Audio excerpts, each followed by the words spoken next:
Hello students, last lecture में हमने solution chapter को कंप्लीट किया था। ये लेक्चर जो है इसमें हम कुछ इंपॉर्टेंट ट्रिक्स देखेंगे जो पूरे चैप्टर में हमने जो फॉर्मूला देखे उसे कैसे अप्लाई करना है और कैसे कैसे एमसीक्यूज इस चैप्टर में से आते हैं। तो सबसे पहला तो पूरा चैप्टर है, उसमें सबसे इंपॉर्टेंट है कॉलिगेटिव प्रॉपर्टीज। कॉलिगेटिव प्रॉपर्टीज में हमने 4 कॉलिगेटिव प्रॉपर्टीज देखी थी। उसमें पहला था P naught minus P upon P naught is equal to N2 upon N1. It is called RLVP, relative lowering in vapor pressure. याद रखना, vapor pressure is not colligative property. Lowering of vapor pressure is colligative property. 4 option में बोल दिया कि vapor pressure, then it is not colligative property. Second, elevation in boiling point Kb into N था. Third, depression in freezing point Kf into molality था.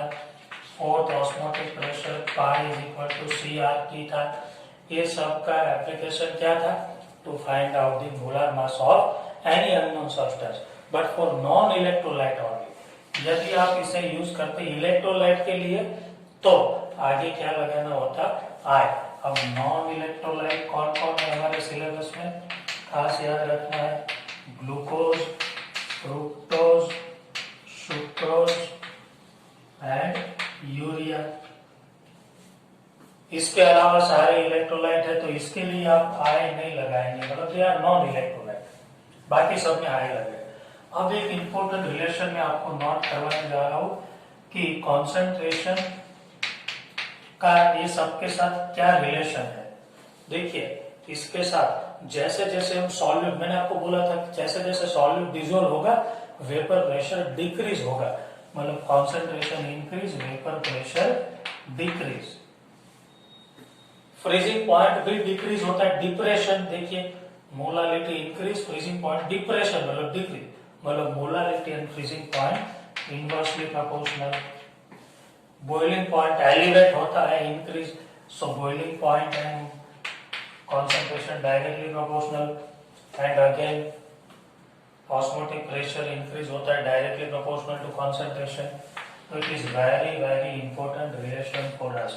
इसे apply करके आप कई सारे क्वेश्चन सॉल्व कर सकते हैं. याद रखना यहाँ पे कि concentration और vapour pressure inverse, but lowering of vapour pressure पूछा है तो डायरेक्ट. जैसे जैसे सॉल्यूट डिसॉल्व करेंगे वेपर प्रेशर डिक्रीज, तो concentration is directly proportional to lowering of vapour pressure. मतलब जितनी कॉन्सेंट्रेशन ज्यादा उतना लोअरिंग ज्यादा, लोअरिंग ज्यादा तो वेपर प्रेशर कम. और डिप्रेशन इन फ्रीजिंग पॉइंट, आपको ऐसा पूछा कि किसका डिप्रेशन सबसे ज्यादा होगा, तो जिसकी कॉन्सेंट्रेशन ज्यादा, देख लीजिए डिप्रेशन इज डायरेक्टली प्रोपोर्शनल. अब डिप्रेशन ज्यादा तो freezing point obviously come. So concentration is directly proportional to depression of freezing point. Depression of freezing point direct, freezing point inverse. Lowering of vapor pressure direct, vapor pressure inverse. It is also important. इसे आपको ध्यान में रखना है और इसके base पे आपको क्वेश्चन पूछे जाते हैं. हाई थाई क्वांट ऑफ फैक्टर, इससे लेके हम कुछ क्वेश्चन सॉल्व करते हैं. आप इसे कहीं पे नोट कर लीजिए. It is very very very important relation. Okay, तो ये रिलेशंस जो हमने लिखे उसे लेके हम कुछ एग्जांपल सॉल्व करते हैं जो आपको क्वेश्चन पूछे जाते हैं. ऐसा एग्जांपल हम यहाँ पे देखते हैं. मान लो आपको ऐसे दिया है कि 0.1 molal NaCl, 0.1 molal Na2SO4, 0.1 molal AlCl3, 0.1 molal K4 FeCl6, 0.1 molar urea. इसके फ्रीजिंग पॉइंट का या तो बॉइलिंग पॉइंट का ऑर्डर क्या होगा बताओ. जब भी आपको कॉलिगेटिव प्रॉपर्टीज पूछी हो, आइदर बॉइलिंग पॉइंट और ऑस्मोटिक प्रेशर और वेपर प्रेशर और फ्रीजिंग पॉइंट, तब सबसे पहले आपको क्या करना है, उसके पार्टिकल गिन लेने, because they all depends upon number of particle. यहाँ पर मैं लिख देता हूँ 0.1 मोलर यूरिया. ये है 0.1 मोलर, बट अंदर जाके कितने होने वाले हैं? 2 पार्टिकल. सो आई कितना होगा उसका? नंबर ऑफ मोल डिसोसिएटेड 2, पहले कितना था 1, एक था ना, तो 1, तो कितने हुए 2, सो ये I इज इक्वल टू 2, मैंने बोला था I से मल्टीप्लाई करना होगा, इसे I से मल्टीप्लाई करो तो इट बिकम्स 2, तो ये हो जाएगा 0.1 इंटू 2, 0.2, मतलब कितने पार्टिकल हुए इसके 2, तो आप 0.1 मोल लेंगे तो अंदर जाके कितना होने वाला है वो 0.2, मतलब ये रियल में 0.2 है। अब देखिए इसके कितने पार्टिकल बनते हैं, 2 सोडियम 2 Na+ एंड SO4 तो एक ही है ना, एक SO4 -2, कितने पार्टिकल हुए टोटल 3 पार्टिकल, तो इसका I3 हुआ। अज्यूमिंग 100% डिसोसिएशन और एसोसिएशन, हमने ऐसा मान लिया है कि 100% डिसोसिएशन और एसोसिएशन हो रहा है, तभी ये पॉसिबल है। Na+ SO4 -2 कितने पार्टिकल हुए 3, तो 0.1 था, multiplied by 3, it becomes 0.3 molar.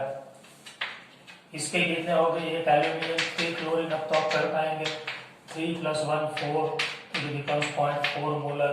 इससे खास ध्यान रखना, इसे कैसे अलग करेंगे, ऐसे नहीं 4 पोटेशियम, एक Fe, 6 Cn, ये अंदर वाला अलग नहीं होगा, because it is complex compound, और ये दोनों हम 12th में देखेंगे, अभी आगे एक चैप्टर आएगा उसमें, ये दोनों के बीच में कोऑर्डिनेट कोवैलेंट बॉन्ड होता है जो डिसोसिएट नहीं होगा।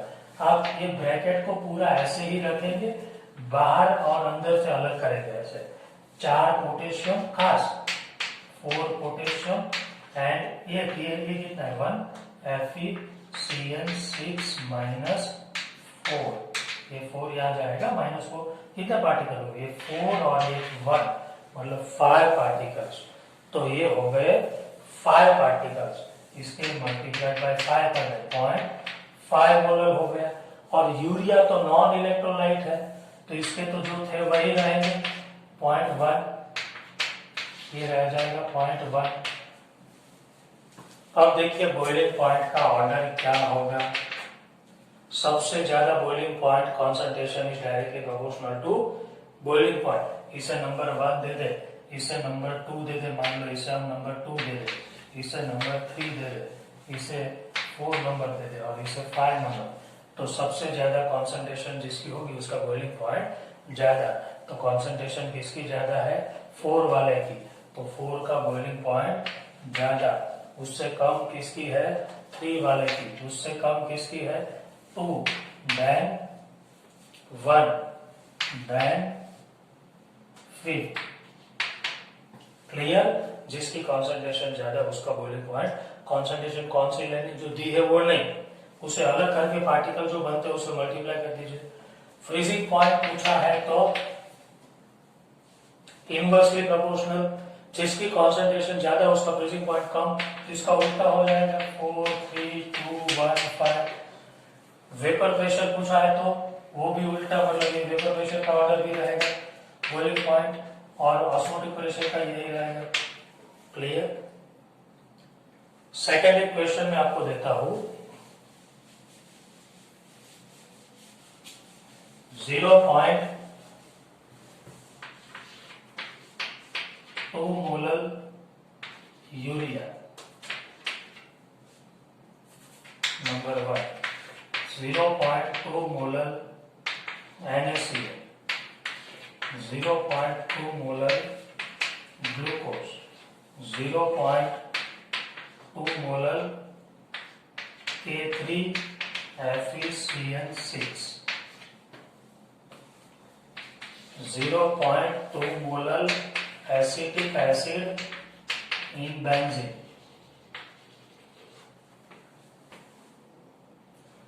अब देखिए यूरिया नॉन इलेक्ट्रोलाइट है, तो इसके पार्टिकल कितने रहेंगे, जो थे वही रहेंगे, मल्टीप्लाइड बाय 1। इसके कितने बनेंगे 2 पार्टिकल, इसे 2 से मल्टीप्लाई कर दीजिए 0.4। अगेन नॉन इलेक्ट्रोलाइट वही रहेंगे, कहां से अलग करना है, यहां से 3 + 1 4, इसे multiplied by 4, 4 2 0.8। Acetic acid in benzene association होगा, मतलब 2 2 पार्टिकल ऐड हो गए तो 1 हो जाएगा, 4 में से 2 हाफ हो जाएंगे। एसोसिएशन खास ध्यान रखना, एसिटिक एसिडिक बेंजीन एसोसिएशन ना, तो कितने एसोसिएट हो गए? 2। जब नहीं बोला है तब 2 मान लेना।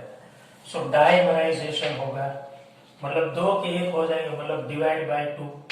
इसे हम कर देंगे डिवाइड बाय 2। तो 0.2 थे, अंदर जाके 0.1 हो जाएंगे। अब देखिए, आपको किसी ने पूछा कि vapour pressure and freezing point का ऑर्डर क्या होगा? ये उल्टा, किसकी कॉन्सेंट्रेशन कम है? ये 0.1 वाले, तो इसका फ्रीजिंग पॉइंट और वेपर प्रेशर सबसे कम, तो क्या होगा? 5। सॉरी, सबसे ज्यादा फ्रीजिंग पॉइंट इसका होगा, जिसकी कॉन्सेंट्रेशन कम उसके फ्रीजिंग पॉइंट और वेपर प्रेशर ज्यादा, 5। फिर उसके बाद में कौन आएंगे? 3 और 1 का इक्वल होगा, देखिए 3 = 1। देन कौन आएगा? ये 2। देन कौन आएगा? 4। Boiling point and osmotic pressure पूछे होते, क्या होगा? डायरेक्टली प्रोपोर्शनल, सबसे ज्यादा कंसंट्रेशन 4 नंबर की, इसका उल्टा हो जाएगा 4 2 1 = 3 5। क्लियर? अच्छा, आपको ऐसे पूछा होता लोअरिंग ऑफ वेपर प्रेशर, और सबसे ज्यादा किसका होता है? Lowering of vapour pressure is directly proportional to concentration, तो सबसे ज्यादा लोअरिंग ऑफ वेपर प्रेशर इसका होता है। डिप्रेशन इन फ्रीजिंग पॉइंट सबसे ज्यादा किसका होता है? Depression in freezing point again इसका। फ्रीजिंग पॉइंट सबसे ज्यादा किसका होगा? इसका। डिप्रेशन इन फ्रीजिंग पॉइंट किसका होगा? इसका। ये खास ध्यान में रखना है। डिप्रेशन हाईएस्ट फ्रीजिंग पॉइंट किसका होगा? 0.1 वाले का, मतलब 4th का फ्रीजिंग पॉइंट इनवर्स, कंसंट्रेशन कम, फ्रीजिंग पॉइंट ज्यादा। But highest depression in freezing point किसका होगा? तो depression in freezing point is direct ना, सबसे ज्यादा इसका, मतलब सॉरी ये 5 था, ये कंसंट्रेशन कम, फ्रीजिंग पॉइंट ज्यादा। और सबसे ज्यादा डिप्रेशन किसका होगा? जिसकी कंसंट्रेशन ज्यादा, नंबर 4। क्लियर? अब मैंने आपको आइसोऑस्मोटिक के बारे में बोला था, ये सब नोट कर लेना। बाद में आपको कोई बोले कि आइसोटोनिक सॉल्यूशन कौन है जिसके वेपर प्रेशर, मतलब जिसके ऑस्मोटिक प्रेशर सेम हो, तो ये दोनों 1 और 3, जिसकी कॉन्सेंट्रेशन सेम है। दूसरा हाइपरटोनिक, हाइपोटोनिक कौन है? मतलब जिसका ऑस्मोटिक प्रेशर कम हो। ऑस्मोटिक प्रेशर किसका कम? जिसकी कॉन्सेंट्रेशन कम, सबसे कम ये है 5। और लास्ट हाइपरटोनिक कौन है? सबसे ज्यादा कॉन्सेंट्रेशन किसकी है? हाइपर मतलब सबसे ज्यादा ऑस्मोटिक प्रेशर, 4 वाले का। क्लियर? तो ये क्वेश्चन आप ऐसे सॉल्व, इसके बेस पे कोई भी क्वेश्चन आए आपको पता चल जाना चाहिए। पार्टिकल एसोसिएशन में खास ध्यान रखना, जो दिए है उसके हाफ कर देना है डाइमराइजेशन में। क्लियर? नेक्स्ट 1-2 क्वेश्चन हम कर लेते हैं और चैप्टर को यहाँ पे हम खत्म करते हैं।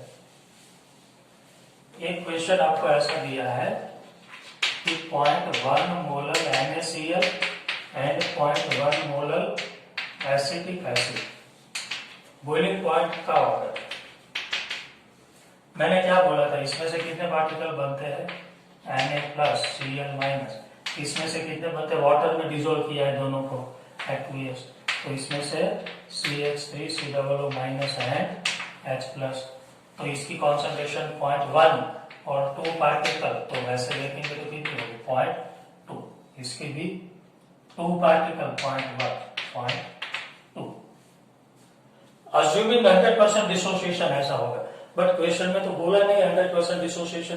तो इसके बॉइलिंग पॉइंट जब कंपेयर करना है, मान लो आपको बोल दिया कि 100% अलग हो गए, तब 0.2 बॉइलिंग पॉइंट इक्वल। बट आपको तो पता है कि यहाँ पे नहीं बोला है 100%, और आपको पता है ना acetic acid is weak acid, weak electrolyte, there is no 100% dissociation, मतलब पूरे 2 पार्टिकल अलग नहीं हो गए, इसमें से 2 से कम हो गए, तो ये पूरा 0.2 नहीं मिलेगा, कम मिलेगा। और दैट्स व्हाई बॉइलिंग मतलब कॉन्सेंट्रेशन इसकी ज्यादा और इसकी कम हो गई। ये आपको पता होना चाहिए अच्छे से।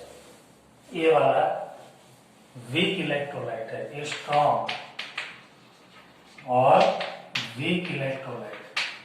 जब ऐसे कंपेयर करना होगा तब आप ऐसे कर लेंगे, मतलब इसकी पूरी 0.2 हो जाएगी, इसकी 0.1 to 0.2 के बीच में रहेगी कॉन्सेंट्रेशन। सो बोलिंग पॉइंट किसका ज्यादा होगा, NaCl then CH3COOH। Clear. Now last एक क्वेश्चन ऐसा है कि एक बीकर में बीच में सेमी परमेबल मेम्ब्रेन रख दिया गया है,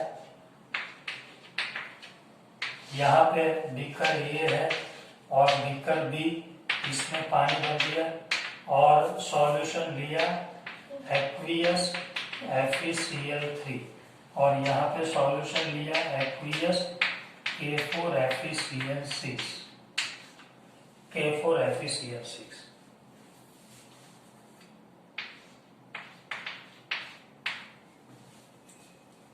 इसकी मोलालिटी है 0.1, इसकी मोलालिटी है 0.2। Both are aqueous solution. और ऐसा बोला है कि यदि FeCl3 और K4FeCl6 कहीं पे मिल जाए, मतलब दोनों का कॉम्बिनेशन हो जाए, तो बनता है Fe4FeCl6 और ये ब्लू कलर होता है। ये दोनों का कॉम्बिनेशन होने से कॉम्प्लेक्स बनता है ब्लू कलर का। और इसमें ऐसा पूछ रहा है कि ये 0.1 मोलर है, 0.2, बीच में सेमी परमेबल मेम्ब्रेन, दोनों जहां मिलेंगे वहां ब्लू कलर बनेगा। तो ये ब्लू कलर कौन से बीकर में बनेगा, ए और बी? तो आंसर ये होगा कि कोई भी बीकर में ब्लू कलर नहीं बनेगा। No blue colour formation. आप क्या सोचेंगे, ऑस्मोसिस होगा, कहां से कहां, lower concentration to higher concentration, मतलब ये वहां चला जाएगा और ये दोनों यहाँ पे ब्लू कलर बना लेंगे। बट ऑस्मोसिस में सॉल्वेंट का ही फ्लो होता है ना, सिर्फ सॉल्वेंट कहा जाता है। ऑस्मोसिस मतलब फ्लो ऑफ वाटर ओनली। ये तो यही पे रहेंगे थे, बोथ आर सॉल्वेंट, ये दोनों कभी नहीं मिलेंगे। So there is no blue color formation. Reason, in osmosis the flow of solvent only। और इसीलिए जब मैंने ऑस्मोसिस बढ़ाया तो हाईलाइट किया था कि only solvent particle moves. Clear. तो इसमें प्रॉब्लम नहीं होना चाहिए। तो यहाँ पे हम हमारा चैप्टर नंबर 2 सॉल्यूशन कंप्लीट करते हैं। जितने भी न्यूमेरिकल्स है ना इस चैप्टर के, एक्सरसाइज और इंटेक्स के, उसके वीडियो मैंने अलग से इसी प्लेलिस्ट में अपलोड किए हैं, न्यूमेरिकल्स नाम के वीडियो। उससे आप न्यूमेरिकल सॉल्व कर लेना और बाकी सब MCQ की प्रैक्टिस करना। Thank you.